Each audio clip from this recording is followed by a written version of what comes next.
الجنة هي المأوى.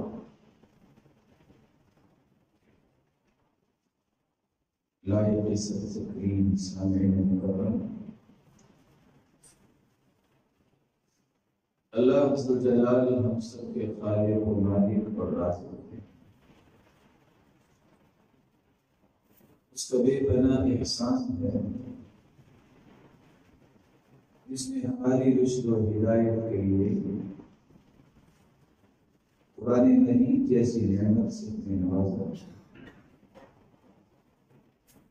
اور پھر رسول اللہ صلی اللہ علیہ وسلم کو ہمارے لیے ہادی و مشفع بنا کے بھیجا۔ جن ہستیوں نے رسول اللہ صلی اللہ علیہ وآلہ وسلم سے تربیت حاصل کی، روئے زمین میں مثالی ہستیاں قرار پائیں، بلکہ اللہ عز و جلال نے قیامت تک آنے والی انسانیت کے ایمان کے لیے صحابہ کرام کے ایمان کو میزان اور مقیاس قرار دیا۔ وہ کون سے اصول اور ضابطے تھے جن کی روشنی میں رسول اللہ صلی اللہ علیہ وآلہ وسلم نے صحابہ کرام کی تربیت کی، تزکیہ کیا کہ وہ پوری کائنات کے لیے آئیڈیل بنے؟ رسولوں میں سے صرف ایک اصول جو آج میں آپ کی خدمت میں پیش کرنے جا رہا ہوں، وہ یہ ہے کہ انہیں اپنے نفس پہ کنٹرول تھا، بلکہ نفس کی نوک پر اس قدر وہ درست کر چکے تھے کہ اللہ جلال نے ان کے نفوس کو نفوس مطمئنہ بنا دیا۔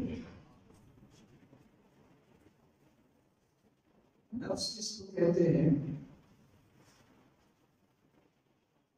اور نفس کی اقسام کون سی ہیں؟ نفس کی تربیت کیسے کر سکتی ہے؟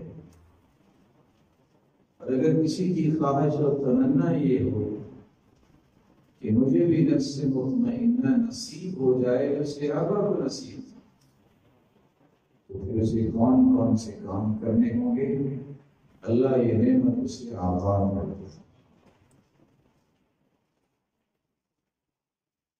اللہ عز و جلال نے قرآن مجید میں اس بات کی خبر دی ہے، وَأَمَّا مَنْ خَافَ مَقَامَ رَبِّهِ، جس شخص کو یہ شعور مل جائے کہ مجھے اللہ عز و جلال کے سامنے کھڑا ہونا، یہ قیامت کی ہولناکی اور اللہ عز و جلال کے سامنے جواب دہی کا احساس، ذمہ داری، وَنَهَى النَّفْسَ عَنِ الْهَوَىٰ، اور پھر نفس کو خواہشات کا غلام نہیں بننا۔ یہ شخص خوش ہو جائے، فَإِنَّ الْجَنَّةَ هِيَ الْمَأْوَىٰ، اللہ نے اس کا ٹھکانہ جنت قرار دیا۔ عربی زبان میں نفس کے مختلف معنی بیان کیے گئے ہیں۔ انسانی زندگی کے اندر جو بھی عزیمت ہے، انسان ارادہ کرتا ہے اور انسان اپنی حقیقت کو پہچاننا چاہتا ہے، اپنی اصل کو پہچاننا چاہتا ہے، وہ روح ہے جس کے بلبوتے پہ انسان کے اقوال اور اعمال اور نظریات سامنے آتے۔ بڑی کوشش کی سائنسدانوں نے، دنیا والوں نے کہ اس کا تو اندازہ ہو جائے کہ یہ انسان کے اندر کون سی ایسی صلاحیت ہے، وہ موجود ہو تو اس کو انسان کہتے ہیں، ختم ہو جائے تو کہتے ہیں یہ موت۔ یہ اللہ جلال ہی جانتے ہیں اس کی حقیقت کو۔ النفس هي الجوهر البخاري اللطيف الحامل لقوة الحياة والحس والحركة الإدارية۔ اللہ جلال نے انسانی جسم کے اندر ایسی لطیف سی چیز رکھی ہے، جب تک وہ موجود رہتی ہے انسان کی حس و حرکت بھی محسوس ہوتی ہے۔ جب وہ جسم سے پرواز کر جائے تو جسم بے جان ہو جاتا ہے۔ اور آج تجربات انسانوں کے جو حقیقت پر مبنی نہیں ہو سکتے، حقیقت کے بارے میں تو اللہ ہی جانتا ہے۔ اس 22.5 گرام کی ایسی قوت ہے جو جسم کے کسی بھی کونے خدرے میں ہوتی ہے، جب انسان فوت ہوتا ہے تو یہ قوت اللہ جلال سلب کر لیتے ہیں، جس کو نفس یا روح سے تعبیر کیا۔ انبیاء علیہ السلام نے جب اپنی زندگی کے مقاصد اور نبوت کے مقاصد کا ادراک کرتے ہوئے کام شروع کیا، جہاں انہوں نے سب سے پہلے توحید کی دعوت دی، وہاں سب سے زیادہ ان کی جو تربیت اور تزکیے کا محور اور مرکز بنا رہا یہی نفس تھا۔ ایسے نظریات، ایسے اقوال، ایسے اعمال، ایسے رویے جو شریعت کے مخالف ہوں، جو شرعی احکامات کے متصادم ہوں یا مزاج شریعت کے متحارب ہیں، ان تمام کے تمام نظریات کی چھانٹی اقوال اور اعمال کو کس طرح خوبصورت بنایا اور جملہ انسانی زندگی کو اس قدر ان کی ریفائننگ اور پیوریفیکیشن کی کہ آج ہر مسلمان کہنے پر مجبور ہے کہ صحابہ کرام جیسی ہستیاں اللہ نے پیدا کی۔ اس لیے اگر آپ دنیا کے اندر جملہ فسادات دیکھیں، ہر قسم کی شر اور فساد یہ انسان کے نفس سے۔ کچھ دشمنوں کا انسان کو پتہ چل جاتا ہے، اس کی تیاری کرتا ہے، لیکن کچھ دشمن چھپے ہوئے ہوتے ہیں، اس کے بارے میں پتہ ہی نہیں ہے، وہ کسی وقت بھی وار کر سکتے۔ اللہ نے قرآن میں یہ تو کہہ دیا ان الشیطان لکم عدو، شیطان تمہارا دشمن ہے، فاتخذوہ عدوا، اسی دشمن ہی سمجھو۔ سب لوگ کہتے ہیں اعوذ باللہ من الشیطان الرجیم، میں نے شیطان کی پابندی کہ پتہ چل گیا شیطان دشمن۔ قرآن نے یہ بھی کہہ دیا وَلَا تَغُرَّنَّكُمُ الْحَيَاةُ الدُّنْيَا، دنیا کی زندگانی میں رنگینیوں میں محو ہو جانا، گم ہو جانا، اور دنیا کی رنگینیوں میں انسان لفڑا ہوا محسوس کرے، اس سے دین کی بات یاد ہی کبھی نہ آئے کہ نماز بھی کوئی چیز ہے، روزہ بھی کوئی کام ہے، توحید بھی کوئی کام ہے۔ یہ بھی انسان کا دشمن۔ لیکن جو خفیہ دشمن ہے، حیرانی کی بات ہے کہ دنیا کے اندر جہاں بھی خطبہ جمعہ ہوتا ہے، خطیب بھی یہ کہہ رہا ہوتا ہے وَنَعُوذُ بِاللَّهِ مِن شُرُورِ أَنفُسِنَا، اللہ ہمارے نفسوں کی شرارت سے ہمیں بچا۔ یہ بڑا مہم جملہ ہے۔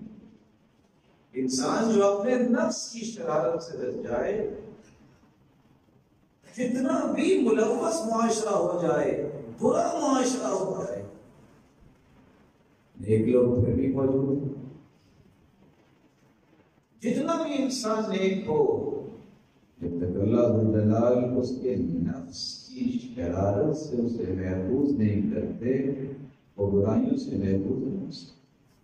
بعض لوگ کہتے ہیں، شاید کہ ان کا کہنا اپنے تجربے کی بنیاد پر ہو، بس یہ کیا کریں، معاشرے میں فساد بڑا ہے، معاشرے میں برائیاں بڑی ہیں، بچنا بہت مشکل ہے۔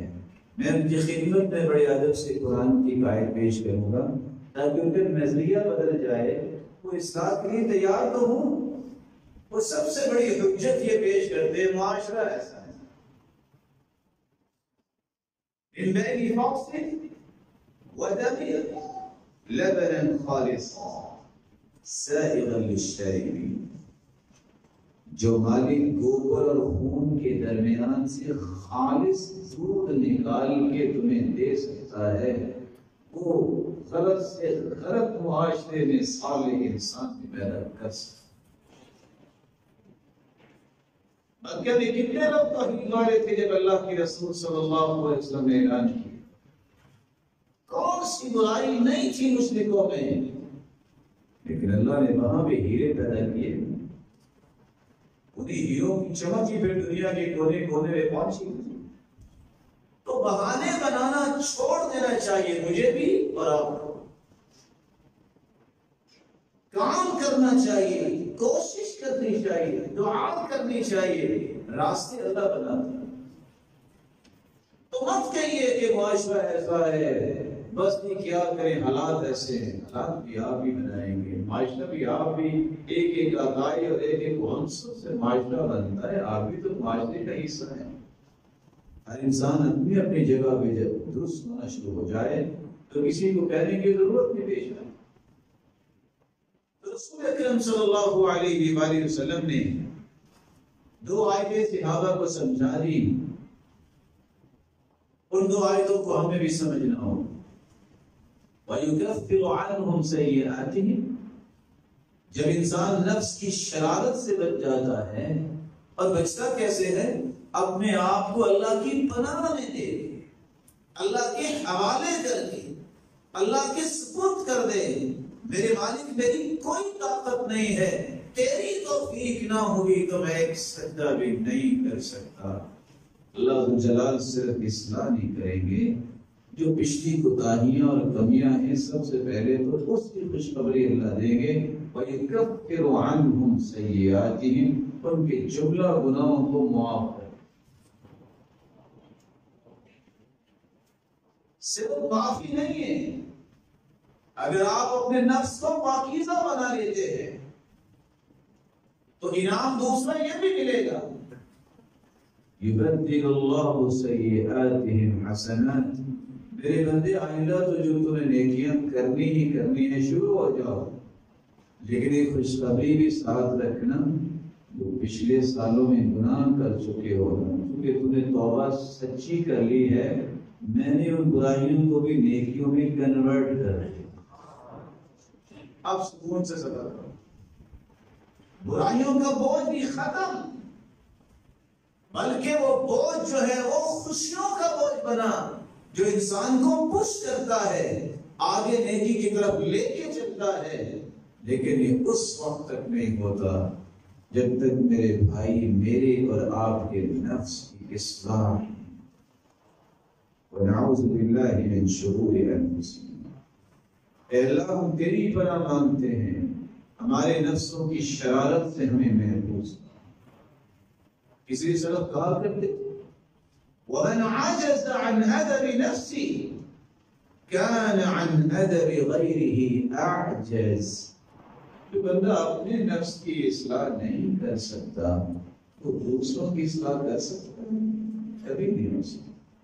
جو بندہ عاجز ہے کہ اپنی اصلاح نہیں کر سکتا، میں اگر اپنی اصلاح نہیں کر سکتا تو میں کسی کی بھی اصلاح نہیں کر سکتا۔ تو مجھے اللہ سے دعا یہ کرنی ہے کہ اللہ مجھے اپنی اصلاح کرنے کی توفیق عطا فرما، اپنی توفیق عطا فرما، رحمت کا نزول فرما کہ میں اپنی اصلاح کر سکوں، جس کے نتیجے میں ہوگا کیا، میرے اندر یہ صلاحیت پیدا ہوگی کہ میں دوسروں کی اصلاح کی فکر کرنے والا بنوں گا اور اس کے لیے دعائیں اور کوشش کرنے والا۔ علماء امت نے نفس کی 26 اقسام بیان کی ہیں، جن میں سے صرف چند آپ کے سامنے رکھوں۔ آج یہ علم ختم ہو گیا، ہمیں آج صرف علم یہ نظر آتا ہے کہ کس کے پاس ماسٹر کی ڈگری ہے، کس کے پاس ایم فل کی ڈگری ہے، کس نے کون سی ڈگری حاصل کی ہے، لیکن جنہوں نے اللہ ذو الجلال کا تقرب حاصل کرنا ہوتا ہے ان کے پاس ڈگری کیا ہوتی ہے کہ یہ اللہ نے جو قرآن اتارا ہے اس نے میرے لیے سبق کیا ہے۔ قرآن مجید کے مطالعہ سے پتہ چلتا ہے کہ انسانی نفس کی جو شکلیں بنتی ہیں، جو اس کے مدرکات ہوتے ہیں، کسی کا نفس کچھ سوچ رہا ہے، کسی کا نفس کچھ سوچ رہا ہے، کسی کا نفس کچھ سوچ رہا ہے اور اس کو پش بھی کر رہا ہے، کوئی برائی پہ لگائے ہوئے ہے، کوئی اچھائی پہ گامزن کیے ہوئے ہے۔ 26 قسم کے رویے نفس کے ہیں جن کو سمجھنا بہت ضروری ہے۔ ان میں سے 7 ایسے ہیں جن کا تذکرہ میں آج کروں گا، اس کے بارے میں تو معلومات ہر مسلمان کو ہر وقت ہونی چاہیے۔ ایک نفس لوامہ، ایک نفس امارہ ہے۔ کوئی شیطان نہ بھی آئے انسانوں کی شکل میں کہ آؤ یہ برائی کرے، آپ کا دشمن یہی کافی ہے کہ آپ کا من چاہتا ہے برائی کرے۔ یہ ہے نفس امارہ، برائی کا حکم دینے والا نفس اس وقت بنتا ہے پورا انسان 5.5 فٹ کا بڑا گبرو جوان ہوتا ہے، کڑیل جوان ہوتا ہے، لیکن لو ڈیزائرز، بڑی سفلی خواہشات کا یہ غلام ہوتا ہے۔ چند ٹکوں کے پیچھے ایمان بیچنے کے لیے تیار جب ہو جاتا ہے، جب اس کی خواہشیں اللہ کی رضا نہیں رہتی، اس کی خواہشیں صرف دنیا کی اغراض رہ جاتی ہیں، تو یہ نفس اس پہ ایسا مسلط ہوتا ہے کہ یہی اس سے برائی کروانا شروع کر دیتا ہے۔ کسی کے مشورے کی ضرورت ہی نہیں ہے اس بندے کو کہ برائی۔ وَمَا أُبَرِّئُ نَفْسِي إِنَّ النَّفْسَ لَأَمَّارَةٌ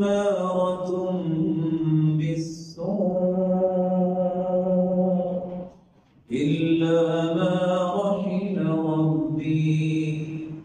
یوسف علیہ السلام اللہ کے پیغمبر ہیں،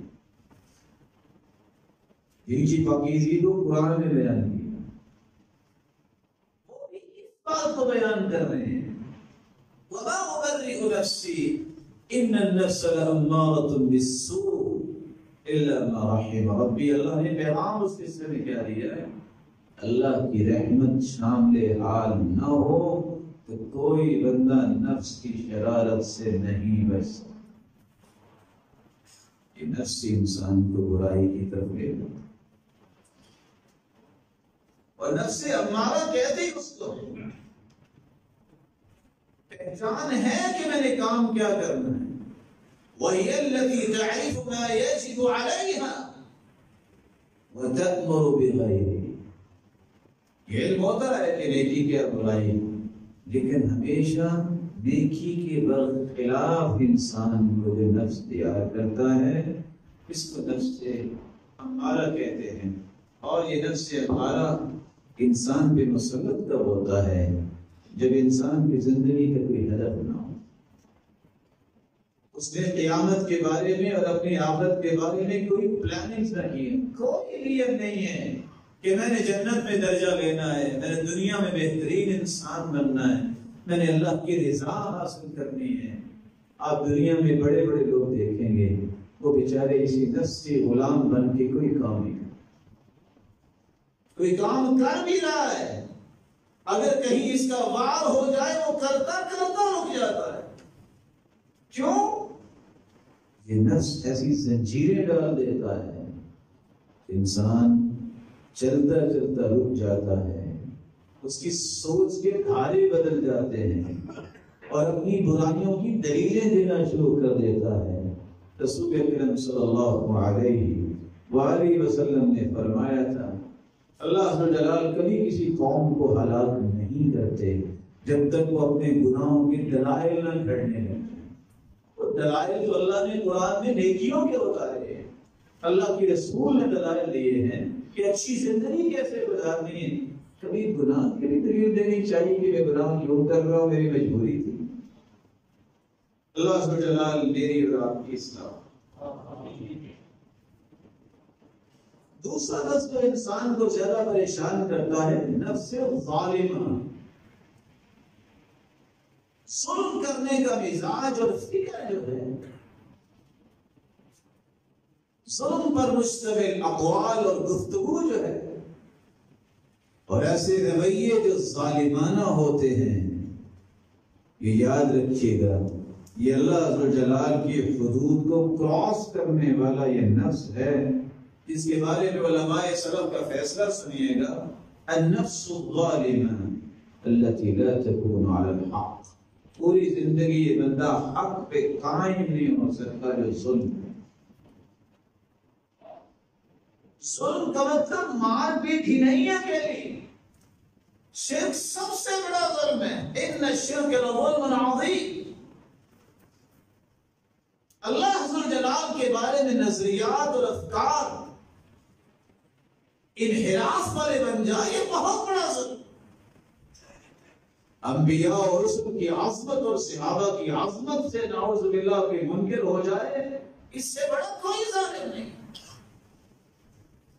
وَمَنْ أَظْلَمُ مِمَّنْ مَنَعَ مَسَاجِدَ اللَّهِ، جو اللہ کی مسجدوں اور دین کی جگہوں سے لوگوں کو روکتا ہے، اس سے بڑا کوئی ظالم نہیں۔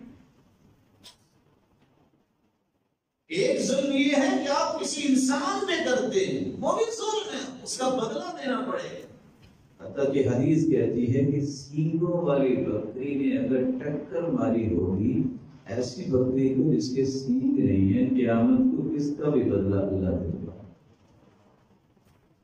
کیا کسی قوت والے کے ہاتھ سے کسی کو اگر نقصان پہنچی ہے تو اس کا بدلہ نہیں ہوگا؟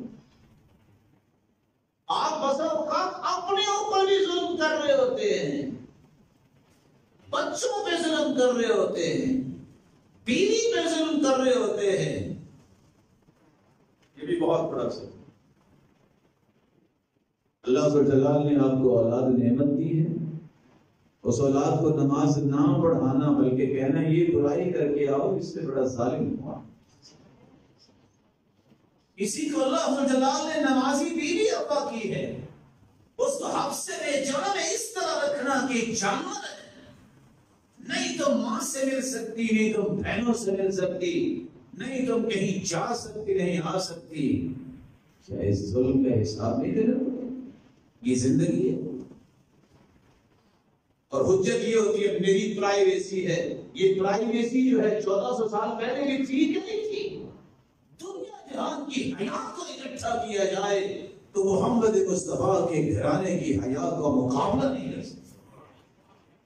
لیکن اللہ کے رسول صلی اللہ علیہ وسلم نے اس طرح کا کوئی ظلم دنیا کے سامنے پیش کرنے دیا ہے؟ ما ضرب رسول اللہ صلی اللہ علیہ وسلم خادما ولا امرأة قط۔ پوری زندگی اللہ کے رسول صلی اللہ علیہ وسلم نے کسی بھی زوجہ محترمہ کو مارا نہیں۔ یہ آج نہ جانے کہاں سے یہ قوم آ گئی، ہر دوسرے گھر کی بات یہ ہے، بس مار پٹائی بہت ہوتی ہے۔ اس ظلم کا حساب دینا پڑے گا، بھیجا اپنی نفسانی خواہشات کا غلام بن کے پابندیاں لگا دینا، اس کا حساب دینا ہوگا۔ آج وقت ہے اس ظلم سے باز نہ جائے۔ گھر بنتے ہیں رونقیں دوبارہ کرنے کے لیے، گھر اس لیے نہیں بنتے کہ جو رونقیں تھی ان کو ذبح کر دیا جائے۔ شادی اللہ کی رحمت کا نام ہے، اس لیے قرآن نے 2 لفظ بولے مودۃ ورحمہ۔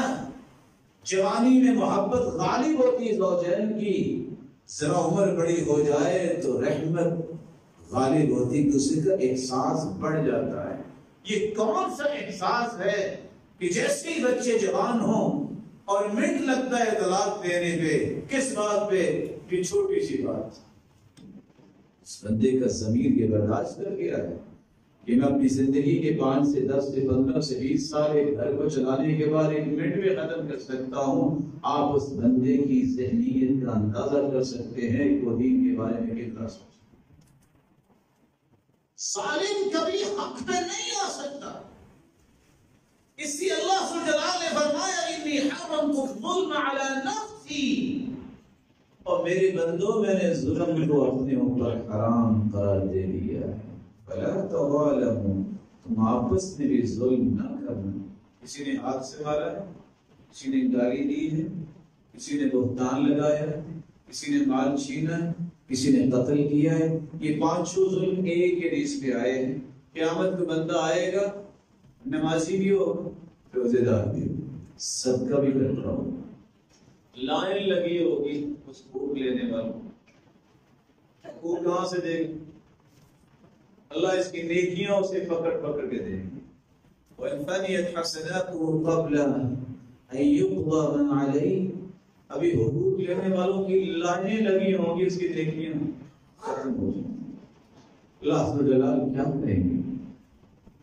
اس کے گناہوں کو پکڑ کے جو مظلوم ہے، اس نمازی، روزے دار، صدقہ کرنے والے کے سر پہ رکھے گا، وہ جتنا گناہوں کا ہو جائے گا اسے جہنم میں پھینک دے گا۔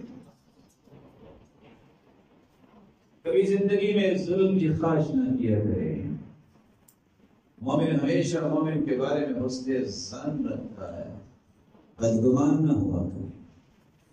کسی کے بارے میں اپنی من چاہی سوچ نہ بنائیں کہ ایسا ہوگا، آپ غیب نہیں جانتے۔ لا يعلم من في السماوات والارض الغیب الا اللہ، اللہ کے سوا کوئی غیب نہیں جانتا۔ ایک شخص نے ایک شخص سے بلایا، وہ نہیں آیا، بڑا غصہ، اتنا غصہ میں نے بولنا ہی نہیں۔ ایک دن خیال آیا کہ آج چلو میں بولنا ذریعے جا کے اس کو سنا تو آؤں نا۔ جا کے دروازہ کھٹکھٹایا، پپھرا ہوا تھا اسی طرح، بچہ باہر آیا، کہتا کدھر ہے آپ کے ابو؟ کہا انکل وہ 2 مہینے پہلے سے فوت ہو گئے۔ اور اس کو کیا غصہ ہے؟ میری دعوت پہ آیا۔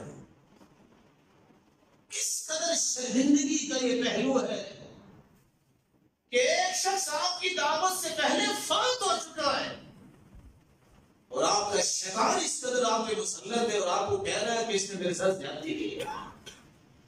اس کے بارے میں پوچھ تو لو آپ، آخر کب تک میرے نفس اور میرے دل کی اصلاح ہوگی؟ ہمارے کانوں نے سنا، اللہ عز و جلال نے جن کو توفیق دی ہے۔ استاد نے آنا تھا، نہیں آ سکے، لاکھوں روپے خرچ کیے گئے پروگرام، لیکن اسٹیج سیکرٹری آیا کہ مدینہ سے چل کے آنا تھا کویت، اس نے کہا اللہ عز و جلال انہیں سلامت رکھے، فلائٹ نہیں مل سکی، وہ پروگرام پہ نہیں پہنچ سکی۔ اللہ جہاں بھی ہے ان پہ کروڑ رحمتیں فرما، ان کی حفاظت فرما۔ مزہ آ گیا۔ یہ ہے ایمان۔ ہمارا ایمان کیا نہیں آیا؟ یہ پوری زندگی اس شہر میں قدم نہیں رکھے، اپنے ایمان کی اصلاح کیجیے، نفس کی اصلاح کیجیے، یہ انانیت کے بت اپنے پاؤں تلے دبا دیجیے جو اللہ کے رسول نے صحابہ کرام کو سکھائے تھے۔ اللہ کے رسول نے قسم اٹھائی تھی بیت اللہ کا طواف کرتے وقت، بیت اللہ میری شان بہت ہے، لیکن اس ذات کی قسم جس کے ہاتھ میں میری جان ہے، بیت اللہ تجھ سے زیادہ مومن کی عزت، تیری ایک حرمت ہے۔ وحرم من المؤمن ثلاثا دمه وماله، مومن کی عزت پامال کرنا اور مومن کا مال اور مومن کی جان کا دشمن بننا، یہ 3 حرمتیں مومنوں کی بیت اللہ تیری تو ایک۔ وَيُغَنَّ بِهِ وَالنَّسُّ، مسلمان کے بارے میں کبھی بدگمان نہیں، نفس کی اصلاح کے لیے ظالمانہ سوچ رویے، جس زندگی کے سراؤنڈنگ میں آپ کے لوگ ہیں، آپ کے دوست، اور سب سے پہلے آپ کے والدین، آپ کی بیوی بچے اور آپ کے تعلق والے، کسی کے ساتھ بھی ظلم کرنے سے اپنے آپ کو بچانا چاہیے۔ نفس کی تیسری قسم بھی ہے نفس ظالمہ۔ جب انسان خیر اور برکت کے لیے قدم نہیں اٹھاتا تو اس کا قدم ہمیشہ برائی کے لیے اٹھتا ہے۔ یا سوچ اگر دینی نہیں ہوگی تو شیطان بڑی سوچے لائے گا۔ جدال، جھگڑا، بحث و تکرار، ڈیبیٹ میں پڑے رہنا، ہر وقت فکری گتھم گتھا رہنا، ایک نے بات کی 6 رد کیے، اس نے 7 رد کیے، سارا دن اس پہ ضائع ہو رہا ہے، نوجوانوں کا بھی اور جو دانشور ہیں انہوں کا بھی، اور جو سمجھتے ہیں کہ بڑے بڑے ڈگری ہولڈر ہیں، بڑے بڑے نام ہیں۔ اللہ سے ڈرو، اس بات کو سمجھ لو، اذا اراد اللہ بعبدہ الخیر، اللہ جب کسی سے بھلائی کا ارادہ کرتا ہے فتح له باب العمل واغلق عليه باب الجدل، اللہ جب کسی کو پسند کرتے ہیں تو اس کے سامنے لڑائی اور جدال کے دروازے بند کر دیتے ہیں، عمل کے دروازے کھول دیتے ہیں۔ وَإِذَا أَرَادَ اللَّهُ بِعَبْدِهِ الشَّرَّ، اور اگر اللہ ذو الجلال کسی کو پسند نہیں کرتا فتح له باب الجدل واغلق عليه باب العمل، تو اللہ ذو الجلال اس کی لڑائی کے دروازے کھول دیتے ہیں، عمل کے دروازے بند ہو جاتے ہیں۔ اب اکیلے بھی دیکھیے گا، سنتے نہیں پڑھیں گے، نمازوں کی کوئی حالت نہیں، پوچھ رہے قرآن کتنا پڑھتے ہیں، سوال ہی نہیں پیدا ہوتا، عمل کے دروازے بند ہو جاتے ہیں، صرف لڑائی اور جھگڑے کے دروازے۔ اس نفس کی اصلاح یہ ہے، آپ کی اور میری کوشش یہ ہونی چاہیے کہ ہم کسی سے الجھیں گے نہیں، ہم جھگڑیں گے نہیں، ہم فساد کو پسند نہیں کریں گے۔ مومن ہوتا ہی وہ ہے جس کے ایمان کا داعیہ مضبوط ہوتا ہے، وہ اتنا ہی عمل پسند ہوتا ہے، وہ کبھی بھی پسند نہیں کرتا کہ اس کے معاشرے میں کسی قسم کا فساد ہو۔ وہ ہمیشہ افراتفری سے، ہمیشہ شر انگیزی سے، خون ریزی اور فساد سے دور رہتا ہے، اور کہتے ہی اس کو مومن ہے۔ اس لیے رسول اللہ صلی اللہ علیہ وسلم نے فرمایا تھا، قیامت کی نشانیوں میں ایک نشانی یہ بھی ہے، حرب و حرب، یہ افراتفری عام ہو جائے گی اور شر انگیزی پھیل جائے گی، خون ریزی عام ہو جائے گی، ہمیں اس کا حصہ نہیں بننا۔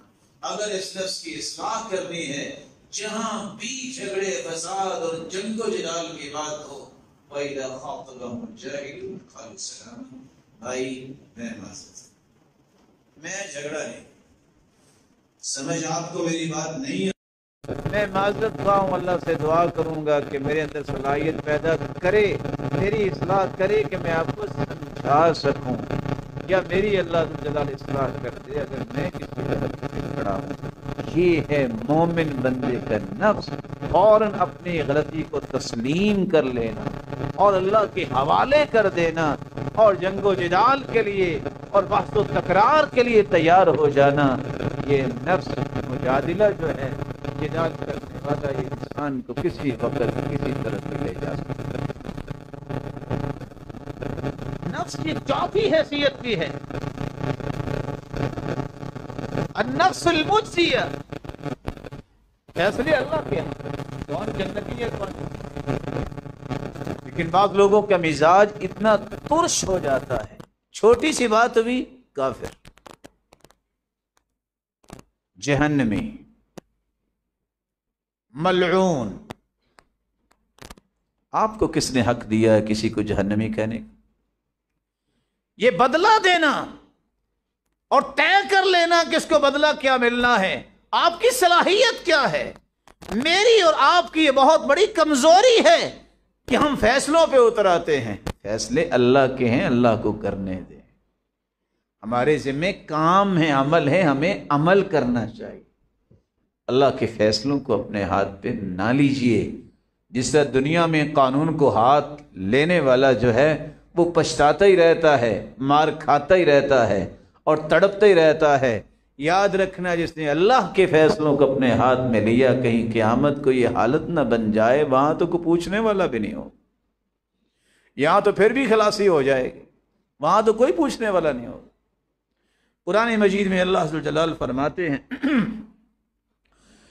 یوم تجد کل نفس ما عملت من خیر محضرا وما عملت من سوء تود لو أن بينها وبينه أمدا بعيدا ويحذركم الله نفسه والله رؤوف بالعباد۔ یہ فیصلے قیامت کو ہونے ہیں کہ اچھا عمل کس کا، اس کو اللہ جنت دے گا، اور اللہ نے جنت دینی ہے۔ یہ جنت اور جہنم کے فیصلے اللہ نے کسی کو نہیں دیے، اپنے پاس رکھے ہیں۔ اس لیے جنت اور جہنم کے ٹکٹ تقسیم کرنا اس سے بڑا کوئی ظالم نہیں ہے، اور اس سے بڑا کوئی بھی انسان نہیں ہے جو دھوکے میں ہے، اور یہ شخص ہے اس کی اصلاح جو ہے توبہ کے بغیر ممکن نہیں ہے۔ اس کو توبہ کرنی چاہیے اللہ ذوالجلال سے کہ میرا یہ رویہ، میری یہ سوچ، میرا یہ نظریہ جو ہے جہاں غیر شرعی ہے وہاں میری زندگی اور میری آخرت کو برباد کر دینے والا۔ اور یہ یاد رکھنا چاہیے جس بندے کی یہ خواہش بن جائے کہ میں نے دوسرے کو کافر ثابت ہی کرنا ہے، اس کی اور شیطان کی خواہشات میں کوئی فرق نہیں۔ قرآن کہتا ہے اذ قال للانسان اکفر، شیطان کہتا ہے انسان کو کافر ہو جاؤ، فلما کفر، جب وصے دیتا رہتا ہے وہ کافر ہو جاتا ہے، قال انی بریء منک انی اخاف اللہ رب العالمین، میں تو آپ سے بری ہوں، میں تو اللہ سے ڈرتا ہوں۔ پہلے کافر بنایا، اللہ کے رسول کا مشن تو کافروں کو مسلمان بنانا تھا، مسلمانوں کو کافر بنانا کا مشن تو شیطان کا ہے، یہ کسی مسلمان کا نہیں ہونا چاہیے۔ آپ اس بات کی کوشش کریں کہ تربیت کا مزاج معاشرے میں ایسا ہو، ایک نہیں 13 ممالک، یہ ملائیشیا اور یہ پوری پٹی جو ہے، کیسے مسلمانوں میں لوگ تاجر برادری جاتی تھی، لوگ کہتے تھے آپ جھوٹ نہیں بولتے، کہتے بھائی ہم مسلمان ہیں، اسلام میں جھوٹ نہیں۔ وہ کہتے آپ دھوکہ کیوں نہیں دیتے، کہتے نہ اسلام نے منع کیا، ہم دھوکہ نہیں دے سکتے۔ آپ لوگوں کے اخلاق بڑے اچھے ہیں، اب گالیاں نہیں دیتے، کہتے بھائی مسلمان ہیں، مسلمان نہیں گالیاں دیتے۔ یہ 13 ممالک کی تاریخ پڑھ کے دیکھیے، بلکہ اس سے بھی زیادہ مسلمان ہوئے ہیں تو مومنوں کے خوبصورت رویوں کو دیکھ کر۔ ہمیں اس بات کی کوشش کرنی ہے کہ ہمارے ایمان کو دیکھ کے وہ کافر بھی مسلمان ہو، یہ نہ ہو کہ ہمارے رویوں کو دیکھ کے کہے کیسے مسلمان ہوں، یہ تو لوگ کیسے اعمال کرتے ہیں۔ اللہ میری اور آپ کی اصلاح فرما دے۔ ایک 5واں طریقہ ہے نفس کی اصلاح کا جو قرآن نے بیان کیا ہے کہ نفس جو ہے اس کو عاملہ بناؤ، اس کو ہر وقت کوئی نہ کوئی ہوم ورک دو۔ میں نے نماز پڑھنی ہے، پڑھنی، ذکر کرنا کرو، قرآن پڑھنا ہے، میں نے خیر خواہی کرنی ہے، میں نے کسی کی خدمت کرنی ہے، میں نے کسی کے کام آنا ہے، بڑے کا احترام کرنا ہے، چھوٹے پہ شفقت کرنی ہے، سارا کچھ ہو گیا، اب میں نے دعائیں بھی کرنی ہے مسلمانوں کے لیے، اسے کام لو، یہ خود بخود ٹھیک ہو جائے گا۔ یہ عمل کروائیں گے تو اس کے اندر لطافت پیدا ہوگی، اس کو آپ چھوڑ دیں گے تو نئی چیز بھی پرانی کیا خراب ہو جاتی ہے، تعفن آ جاتا ہے اس میں۔ اس نفس سے جب تک نیکی کے کام نہیں کروائیں گے اس کی اصلاح نہیں ہوگی۔ آپ جانتے ہیں انسان جتنا علم استعمال کرتا ہے اتنا ہی بڑھتا ہے، انسان جتنا کام کرتا ہے کہتے ہیں اس کا لینتھ ایکسپیرینس ہے، اس نفس سے جتنی نیکی کے کام لوگے اتنا یہ پیارا بنے گا اور آپ کو خوشیاں ہی دے گا۔ پھر جا کے جب کام پہ لگائیں گے تو آپ کو چھٹی حیثیت حاصل ہوگی، نفس لوامہ، آپ کو کسی اور عدالت میں جانے کی ضرورت نہیں پڑے گی، آپ کا داخلی ضمیر جو ہے وہ عدالت لگا کے بیٹھے گا۔ آپ جب بھی نماز لیٹ کریں گے کہے گا ہوش کرو، نماز لیٹ کر رہے ہو۔ آپ معمولی سی بات کو گڑبڑ کرنے لگو گے، آپ کا ضمیر یہ جج فیصلہ دے گا کیا کر رہے ہو، یہ بات صحیح تو نہیں کر رہے، تو جھوٹ کیوں بول رہے ہو، غلط بیانی کیوں کر رہے ہو۔ یہ ضمیر جب شعور اس میں آ جائے، لوامہ ملامت کرنے والا ضمیر جب انسان کو نصیب ہو جائے، اس کو پھر کسی اور کی اصلاح کی ضرورت نہیں ہوتی، یہ ہر وقت اپنی اصلاح میں لگا رہتا ہے۔ اس لیے طوبى لمن شغله عیوبه عن عیوب الآخرین، خوش نصیب وہ لوگ ہیں جو اپنے ہی عیبوں کو بہتر کرنے کے لیے کوشش کرتے رہتے ہیں، وہ دنیا کے عیبوں کو ٹٹولنے اور ان پہ اپنی صلاحیتیں صرف کرنے کا موقع ہی ان کو نہیں ملتا۔ جب یہ حیثیت نصیب ہو جاتی ہے، انسان کے اندر ملامت کا داعیہ تیز ہو جاتا ہے کہ میں نے برائی نہیں کرنی، میں نے کسی کے ساتھ ظلم نہیں کرنا، میں نے جھگڑا نہیں کرنا، میں نے کسی کو دکھ اور تکلیف نہیں دینی۔ انسان جب اس پہ سفر کرتا ہے ایک ایسے درجے پہ پہنچتا ہے کہ وہ شریعت کی 100% چیزوں کو مان لیتا ہے تو اللہ اسے نفس مطمئنہ نصیب کر دیتا ہے۔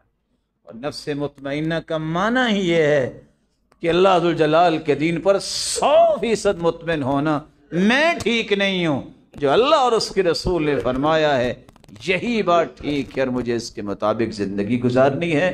یہی وہ نفس مطمئنہ صحابہ کرام کو اللہ نے عطا کیا تھا، ان کے اندر کبھی بھی تزلزل نہیں آیا۔ اللہ کے رسول نے جو بات کہہ دی، آپ نے قصہ متعدد بار سنا ہے، ابو جہل کو بڑا موقع ملا جب معراج کا موقع آیا تو 40 دن کا سفر ہے مکہ سے شام کا۔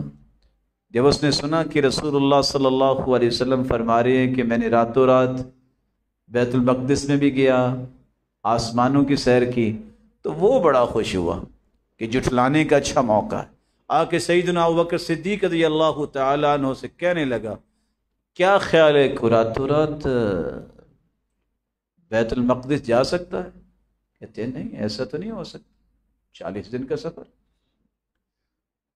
مسکرا دیا، کہا اگر کوئی کہے کہ میں راتوں رات آسمانوں پہ بھی گیا ہوں، کہا ایسا تو نہیں ہو سکتا، انسان کیسے جا سکتا ہے؟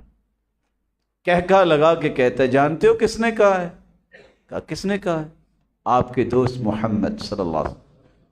کہا انی لأصدقہ فیما ہوا ابعد من ذلک، یہ دو باتیں تو ہیں ہی ہیں، اس سے بھی کوئی بڑی بات انہوں نے کہہ دی ہے تو میں مانتا ہوں ہو سکتا ہے۔ نہ کوئی میئرز پوچھے، نہ دلائل پوچھے، کیسے ہو سکتا ہے، کیسے نہیں ہو سکتا، محمد کریم کی زبان سے نکلا ہے نا، ہو سکتا ہے۔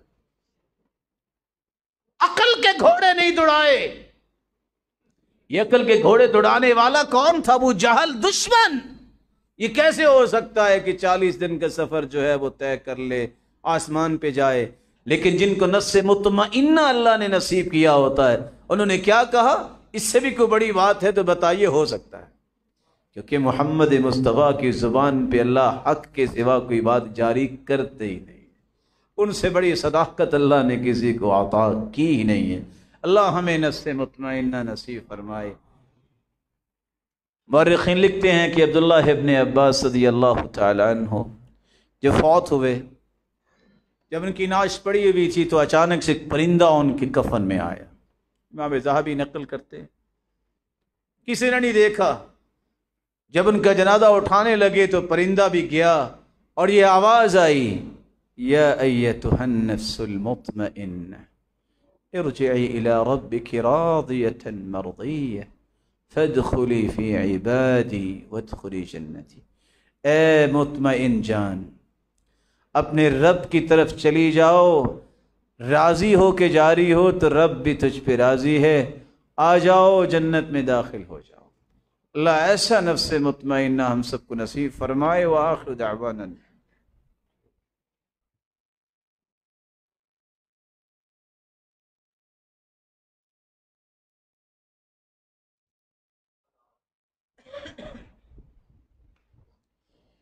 الحمد للہ علی احسانہ والشکر لہ علی توفیقہ وامتنانہ، اما بعد۔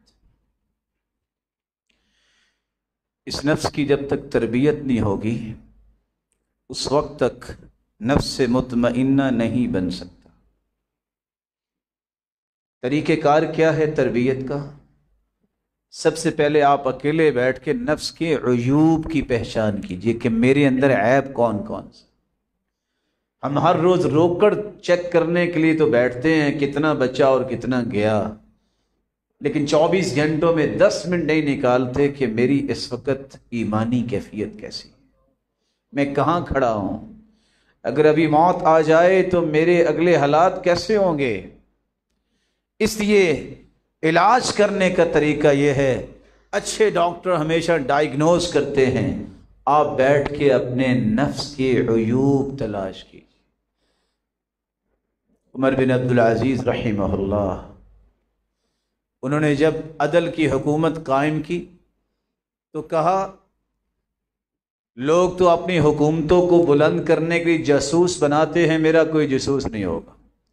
ایک سب سے نیک آدمی کو کہا کہ تم جاسوس ہو میرے اوپر، لوگوں پر نہیں، میرے اوپر، میں آج کے بعد تمہیں جاسوس مقرر کرتا ہوں، تم نے نظر رکھنی ہے کہ میں کیا کرتا ہوں، جہاں بھی کوئی بات ہوئی فٹ مجھے بتانا ہے کہ سیدھے ہو جاؤ۔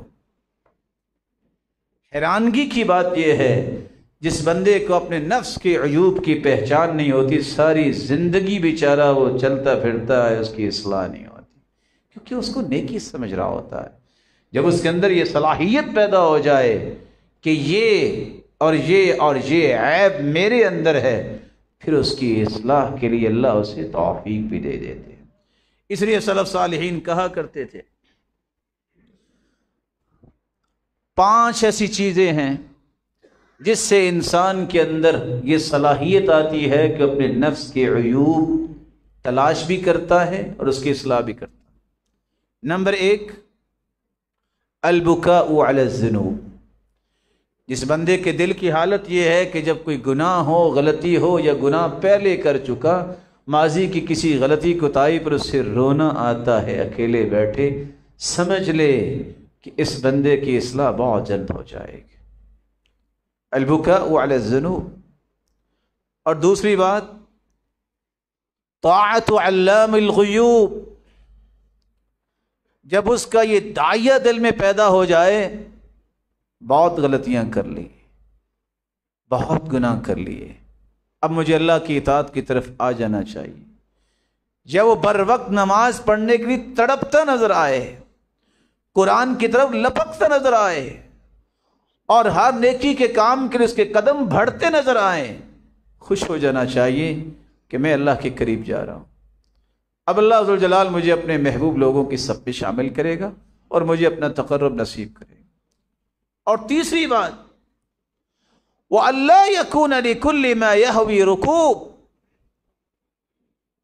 جو خواہش کہہ رہی ہے اس کو دبانا شروع کر دے، نہیں، یہ دل کی خواہش ہے، قرآن ایسا نہیں کہتا، حدیث ایسے نہیں کہتی، میں قرآن و حدیث پہ خواہش کو مقدم نہیں کروں گا۔ سمجھ لے وہ اللہ کے قریب ہونے کے لیے بہت بڑا قدم اٹھا چکا ہے۔ یہ جو برج اس نے کراس کی ہے کہ میں نے نفس کو روند کے گزرنا ہے، میں نے قرآن و سنت کی بالادستی قائم کرنی ہے، سمجھ لو کہ وہ اب کامیابی کے بالکل قریب ہے۔ اور چوتھا کام یہ ہے وَإِصْلَاحُ الْعُیُوب، ساتھ ساتھ جو اس نے ایک لسٹ بنائی ہے کہ یہ میرے نفس کے عیب ہیں، ایک ایک عیب کی اصلاح کرنی شروع کر دے۔ اور 5ویں بات یہ ہے وَجَلَاءُ الرَّيْنِ مِنَ الْقُلُوبِ، جو دبیز پردے دل پہ گناہوں کی وجہ سے آ جاتے ہیں، دل سیاہ ہو جاتا ہے، اس سیاہی مائل دل کو صاف شفاف اور سفید بنانے کے لیے خوبصورت وضو کرتا ہے، 2 رکعتیں پڑھتا ہے، سچی توبہ کے لیے ہاتھ اٹھا دیتا ہے۔ ادھر فرشتوں کو اللہ مخاطب ہو کے کہتے ہیں میرے فرشتوں، علم عبدی ان لہ ربا یغفر الذنوب، آج میرے بندے کو یقین ہو گیا ہے کہ اس کا کوئی رب ہے جو معاف کرنے والا، گواہ رہنا میرے فرشتوں، عبدی اعمل ما شئت فقد غفر لک، اور میرے بندے جو بھی تو نے کیا جاؤ، میں فرشتوں کو گواہ بنا کے کہتا ہوں میں نے معاف کر دیا۔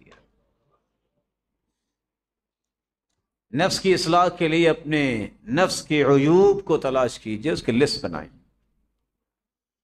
لیکن یہ لسٹ بنانے کے باوجود بھی جب تک اللہ کی مدد آپ نہیں مانگیں گے، آپ اکیلے یہ کام نہیں کر سکتے، اس کے لیے اللہ کی مدد مانگیے۔ صحابی اللہ کے رسول صلی اللہ علیہ وسلم کے پاس آئے، اور آ کے کہتے ہیں کہ آپ کا دادا تو بڑی خدمت کرتا تھا لوگوں کی، وہ آپ کی قوم کا بڑا انسان تھا، سنا ہے کہ آپ اللہ کے پیغمبر ہیں، مجھے آپ کیا حکم دینا چاہیں گے؟ آپ نے کہا اگر آپ حکم لینا چاہتے ہیں تو سنو، تم یہ کہو اللہم قینی شر نفسی، اللہ مجھے میرے نفس کی شر سے بچا دے، وَعَزِمْ لِي عَلَيَّ ارشد امری، اللہ وہ کام مجھے کرنے کی توفیق دے جو سب سے بہترین۔ دو باتیں کہی، وہ گئے، کچھ مدت کے بعد واپس آئے، کہتے ہیں کیا کمال کی نصیحت آپ نے کی کہ شر سے بچنے کی اللہ سے درخواست میں کرتا رہا، اب میرا نفس مجھے شرارت کی طرف نہیں لے کے جاتا، اور اللہ نے ایسے کام کی توفیق دی جو اللہ کے ہاں پسندیدہ ہیں۔ اب ایک اور نصیحت کر دیجیے۔ آپ نے فرمایا سنو، اللہم اغفر لی ما اسررت وما اعلنت وما اخطأت وما عمدت وما علمت وما جہلت، یہ پڑھا کرو یا اللہ جو میں نے خفیہ گناہ کی وہ بھی معاف کر دے، جو ظاہری کی وہ بھی معاف کر دے، جان بوجھ کے کی وہ بھی معاف کر دے، غلطی سے ہو گئے وہ بھی معاف کر دے، پہلے جو ہو گئے وہ بھی معاف کر دے، اور آئندہ سے بچا لے۔ یہ دعا یاد کر لیجئے۔ اور دوسری دعا تو آپ پڑھتے ہی ہوں گے، صحیح بخاری کی روایت ہے، رسول اکرم صلی اللہ علیہ وسلم سے سیدنا ابو بکر رضی اللہ تعالیٰ عنہ نے گزارش کی مجھے کوئی ایسی دعا بتائیے جو بڑی نفع والی ہو، تو آپ نے کیا دعا سکھائی؟ اللہم انی ظلمت نفسی ظلما کثیرا ولا یغفر الذنوب الا انت فاغفر لی مغفرة من عندک۔ یہ دعا کثرت سے پڑھیں، اور اگر آپ سونے لگے ہیں تو آپ یہ دعا ضرور پڑھتے ہوں گے۔ یاد ہے کسی کو سوتے وقت کیا دعا پڑھتے ہیں؟ اللہم انی اسلمت وجہی الیک وفوضت امری الیک والجأت ظہری الیک لا ملجا ولا منجا وملکجا منک الا الیک آمنت بکتابک الذی انزلت وبنبیک الذی ارسلت۔ اور دوسری دعا جب ہم پڑھتے ہیں اپنے نفس کے بارے میں، اللہ یہ جان تیرے حوالے ہے، ان ارسلتہا ان امسکتہا فارحمہا، اللہ اگر تو نے نفس کو بلا لیا روح اپنے پاس تو اس پہ رحم فرما دینا، وَإِنْ أَرْسَلْتَهَا فَاحْفَظْهَا بِمَا تَحْفَظُ بِهِ عِبَادَكَ الصَّالِحِينَ، اور اگر تو واپس کر دے یہ روح، سوتے وقت انسان پڑھتا ہے تو میرے مالک پھر اس کی حفاظت بھی ایسے کرنا جیسے تو اپنے نیک بندوں کی حفاظت کرتا ہے۔ سیدنا عبد الرحمن بن عوف کے پیچھے ایک بندہ لگا تھا، اتنے بڑے خزانوں کا مالک ہے، یہ پڑھتا کیا ہے؟ کوئی راز ملے، کوئی دعا اور ذکر مل جائے کہ میں بھی امیر ہوں۔ جب بیت اللہ کا طواف شروع کیا تو وہ ساتھ ساتھ تھا، تو انہوں نے جو دعا کی وہ کیا تھی؟ رب قنی شح نفسی، یا اللہ مجھے میرے نفس کی بخیلی سے بچا۔ وہ وہاں ہی مسکرا دیا، کہتا ابھی بخیل ہیں آپ؟ اتنا اللہ کی راہ میں خرچ کرنے والے بخیل ہیں آپ؟ کہتے ہیں بخیل ہی ہوں، میں یہ بخیلی دور کرنا چاہتا ہوں کہ اللہ مجھے اور خرچ کرنے والا بنائے۔ تو نفس کی اصلاح کے لیے آپ کو اللہ کی مدد طلب کرنی ہے ان دعاؤں کے ذریعے جو رسول اللہ صلی اللہ علیہ وسلم نے سکھائی ہیں۔ ایک تیسرا طریقہ بھی ہے، آپ یہ طے کر لیں آج کے بعد میں نفس کی بات نہیں مانوں گا۔ عبداللہ ابن المبارک عمر بن عبدالعزیز رحمہ اللہ کہا کرتے تھے افضل الاعمال ما اکرہت علیہ النفوس، اگر آپ سب سے افضل عمل کرنا چاہتے ہیں تو جس بات پہ آپ اپنے نفس کو مجبور کر رہے ہیں کہ نہیں یہ غلط کام نہیں کرنا، یہ نیکی کا کام کرنا ہے، تو سمجھ لیں آپ افضل عمل اپنی زندگی میں غالب کرنے والے بن رہے ہیں۔ ایک چوتھا کام بھی ہے جس سے آپ اپنے نفس کی اصلاح کریں گے۔ کسی سے محاسبہ کروانے کی کیا ضرورت ہے، خود محاسب بن کے اپنے ساتھ لگ جاؤ۔ سیدنا عمر رضی اللہ تعالیٰ عنہ کہا کرتے تھے حاسبوا انفسکم قبل ان تحاسبوا، اس سے پہلے کہ تمہارا قیامت کو محاسبہ کیا جائے اپنا محاسبہ خود کرو۔ وَتَزَيَّنُوا لِلْعَرَضِ الْأَكْبَرِ، دنیا کو ملتے وقت تو اچھا لباس پہنتے ہو نا، اللہ سے ملنے کے لیے اچھا دل بھی بنا لو۔ دنیا ظاہر کو دیکھ کے عزت کرتی ہے، اللہ کے ہاں باطنی جو صفائی ہے اس کی عزت۔ اس طرح جس طرح تم دنیا میں ظاہر کو ٹیپ ٹاپ کر کے لوگوں کے سامنے آتے ہو، اللہ کے پاس جانے سے پہلے باطنی ٹیپ ٹاپ بھی کر لو، اپنا دل خوبصورت بنا لو، تاکہ اللہ کے سامنے جب پیش ہو وہاں کوئی شرمندگی نہ ہو، وہاں جنت کا پروانہ آپ کے ہاتھ میں تھما دیا جائے۔ رسول اللہ صلی اللہ علیہ وآلہ وسلم کے فرامین کو دیکھ کر میمون بن مہران کہا کرتے تھے، لا يكون العبد تقيا حتى يحاسب نفسه يحاسب شريكه من اين مطعمه وملبسه۔ اس وقت تک بندہ تقوی کی پیک پہ نہیں پہنچ سکتا جب تک وہ اپنا محاسبہ خود اس طرح نہیں کرتا جس طرح کاروباری پارٹنر سے حساب کرتا ہے۔ یہ پیسے آپ نے کہاں خرچ کیے، اس کا بل کدھر ہے، اپنے آپ سے پوچھے، یہ کپڑے پہنے کہاں سے آئے، حلال کے تھے، یہ کھانا کھا رہے کہاں سے آیا، دیکھنا حرام کا تو نہیں ہے۔ جب تک اس طرح کا محاسبہ انسان نہیں کرتا اس وقت تک وہ تقوی کی پیک پہ نہیں پہنچ سکتا۔ رسول اللہ صلی اللہ علیہ وآلہ وسلم نے ایک 5واں طریقہ بھی صحابہ کو سکھایا تھا اس نفس کی اصلاح کے لیے۔ گناہ کی جگہ، گناہ کا معاشرہ، برے انسان، برے دوست، برے تعلقات، ہر ایک کو آپ یک لخت چھوڑ دیجئے۔ جب تک آپ بری جگہ کو نہیں چھوڑتے، برے نظریات کو نہیں چھوڑتے جس سے گناہ بنتے ہیں، آپ اپنے نفس کی اصلاح نہیں کریں گے۔ رسول اکرم صلی اللہ علیہ وسلم نے اس لیے صحابہ کرام کو پاکیزہ بنانے کے لیے خاص ماحول دیا، ان کو بہترین کرنے کے لیے دینی مجالس دیں، بار بار قرآن سناتے، یتلو علیہم آیاتی، قرآن پڑھ پڑھ کے سناتے، ویزکیہم، اور تزکیہ کرتے، پیوریفیکیشن اور گرومنگ کرتے ان کی سوچوں کی، ایسی ریفائننگ ہوتی کہ پھر جن کی سوچیں کبھی غلط نہیں بنتی تھی، ہمیشہ درست سوچ ان کے اندر پیدا ہوتی۔ اور ساتھ ہی وَيُعَلِّمُهُمُ الْكِتَابَ وَالْحِكْمَةَ، قرآن کی باقاعدہ تعلیم کا آغاز کیا، حکمت و دانائی، بصیرت ان کو اللہ کے رسول نے سکھانا شروع کی۔ یہ ایسا رویہ خوبصورت تھا کہ اللہ نے اس تربیت کی روشنی میں ان ہستیوں کو مثالی بنا دیا۔ آ جائیں اللہ سے دعا کریں، میں بھی اور آپ بھی، الہ العالمین یہی 5 طریقے ہمیں بھی اختیار کرنے کی توفیق دے۔ اے اللہ ہم بہت کمزور ہیں، لیکن تیری رحمت کے ساتھ یہ کمزوری قوت میں تبدیل ہو جائے گی۔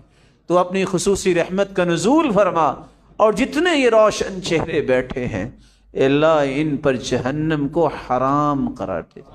مولا کریم انہیں اپنا محبوب بنا لے، ان کی اولادوں کو بھی نیک بنا، دست و بازو بنا، آنکھوں کی ٹھنڈک بنا اور صدقہ جاریہ بنا۔ جو بے اولاد ہیں ان کی جھوریوں کو بارونق بنا، بیمار ہیں تو ان کی بیماریوں کو شفاؤں میں بدل دے، جو کسی مصیبت میں ان کی مصیبتوں کو خوشیاں بنا دے۔ اے اللہ جو دنیا سے جا چکے کروڑ ہار رحمتوں سے نواز، جو زندہ ہیں ان کو ایمان، خوشی اور صحت اور عزت اور نیکی والی لمبی زندگی عطا فرما۔ جس طرح تیرے گھر میں جمع ہیں اے اللہ ان سب کو ان کے والدین اور ان کے تعلق والوں کے ساتھ جنت الفردوس میں جمع فرما، اپنے محبوب کی رفاقت اور اپنے دیدار کا مستحق بنا۔ وآخر دعوانا الحمدللہ۔